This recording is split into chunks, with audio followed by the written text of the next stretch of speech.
He didn't lie. He omitted me. I didn't notice it all at once. That's the part that still bothers me. If something breaks loudly, you remember the sound. This didn't break. It thinned. It faded. It became quiet in places where I used to exist without trying. Ryan never stopped texting me. He never forgot my birthday. He never said anything cruel. That's why it took so long. There was no single moment I could point to and say, this is where it happened. Instead, there were small edits. A sentence here, a plan there, conversations that no longer required my name. He used to say we casually, without thinking. We should try that place. We'll go this weekend. We talked about it already. Then one day the word disappeared, not replaced, just removed. Sentences still made sense without it. That's what scared me.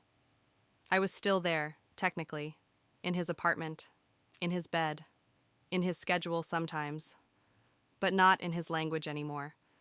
And once you're gone from someone's language, everything else follows. At the time, I told myself I was imagining it.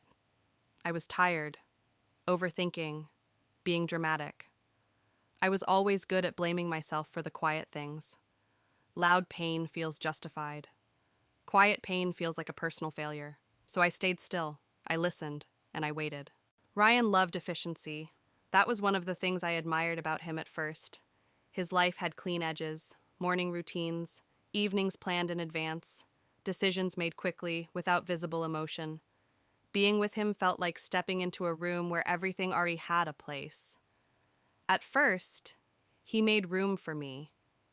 Or maybe I fit, because I bent without realizing it. My nights became earlier, my opinions shorter. My emotions translated into something more manageable. I learned which parts of myself caused delays and quietly stopped bringing them. He never asked me to change. That's important. He didn't need to. He just rewarded the versions of me that were easier to schedule. When I was calm, things flowed. When I was tired, things stayed smooth. When I wanted less, everything worked. The moments where I needed more were treated like technical issues, not arguments, adjustments. We'll talk about it later. This isn't the right time. Let's not complicate things. His voice never sharpened. It softened. That was worse. Slowly, I learned how to be convenient, how to disappear just enough to keep things running. I told myself this was maturity, compromise, love without chaos. I didn't realize I was training myself to be optional, and optional things are easy to remove. The first time I noticed the shift clearly was during a story he told. We were having dinner with friends, and Ryan was explaining a weekend trip he'd taken. He spoke smoothly, confidently, like he always did. Everyone listened. He described the hotel, the city, the food, the view. He said a lot. I walked. I tried. I decided. I realized something halfway through. I had been there. Every part of that trip included me, and yet I didn't exist in the story. No one corrected him. No one looked at me. I smiled, because that's what you do when you don't want to interrupt the flow. When he finished, someone said it sounded perfect. Ryan nodded. Later, when I mentioned it casually, he looked confused. I didn't think it mattered, he said. You were there. Of course you were. That sentence stayed with me. Of course you were. As if presence didn't require acknowledgement. As if being included was assumed, not spoken. As if I was background information, not a subject. After that, I started listening more closely. Not to what he said, but to what he didn't. The omissions became consistent, predictable, almost scheduled. That's when I understood. He wasn't lying, he was editing. Once you notice omission, you see it everywhere. In calendars that don't include your name, in plans discussed as facts instead of invitations, in decisions that have already been made by the time you hear about them. Ryan never hid anything. His phone was always face up. His schedule was open. His explanations were calm and reasonable. That's what made it impossible to accuse him of anything concrete. There was nothing to confront. When I asked questions, he answered them, briefly, efficiently. as if clarity was something to minimize. I began to feel like I was interrupting a process by asking to be included. The strange part was how normal everything still looked from the outside. We still lived together, still ate dinner, still slept in the same bed.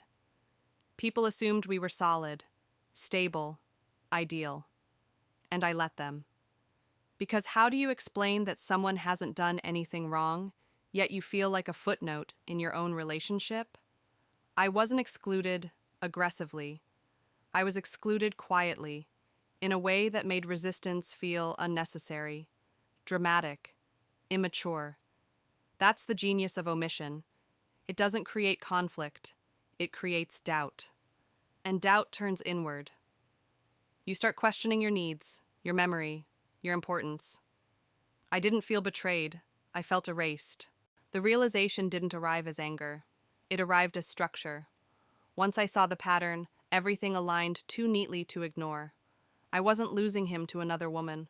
I was losing space to his comfort.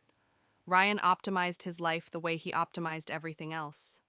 Removing friction, reducing emotional labor, simplifying narratives. I was becoming inefficient. The moments where I mattered most were the ones that disappeared first. Emotional check-ins, shared decisions, small rituals that don't look important until they're gone.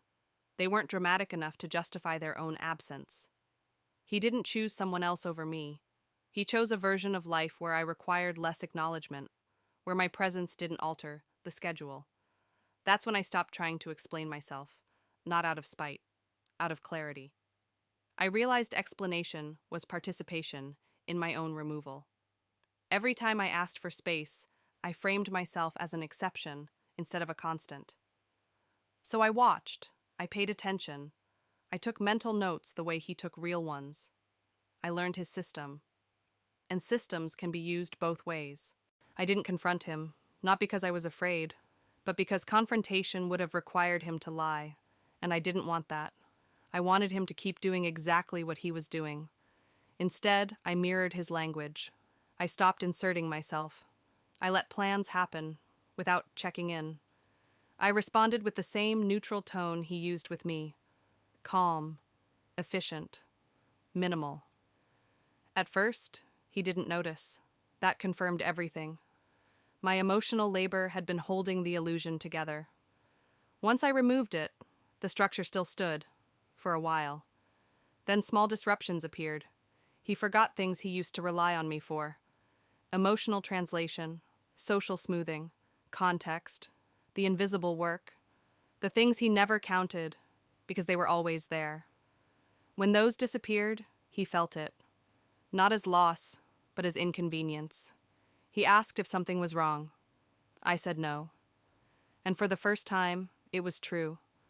I wasn't angry. I wasn't hurt. I was observant. And that scared him more than any accusation could have. Silence, when used intentionally, is not absence. It's presence without permission. The moment everything surfaced wasn't dramatic. It was subtle, predictable, almost boring. We were at a professional event, people Ryan respected, conversations he had rehearsed, stories he liked telling. I stood beside him, exactly where I was expected to be. Someone asked how we met. He started his usual version, polished, efficient, and once again I was missing from the center of it, reduced to a detail. This time I didn't smile. I didn't interrupt either. I waited until he finished, then added one sentence. Calm, accurate, unemotional, just enough to correct the narrative. The shift in the room was immediate, not shock, recognition. People recalibrated, looked at me differently, looked at him more closely. Ryan froze, not because I embarrassed him, but because I broke the structure. I introduced a variable he hadn't accounted for. Later, he asked why I did that. I told him the truth. You forgot to include me. He didn't argue. He couldn't. Because I wasn't accusing him of betrayal. I was accusing him of omission. After that, things unraveled quietly, not explosively. That wasn't our style. Ryan became careful with his words, overly precise. He started checking in again, but it felt procedural. Too late. Like restoring a deleted file without the original data. I watched him struggle with the absence he had created. Because omission works both ways. Once you remove someone from your internal system, you lose access to what they provided.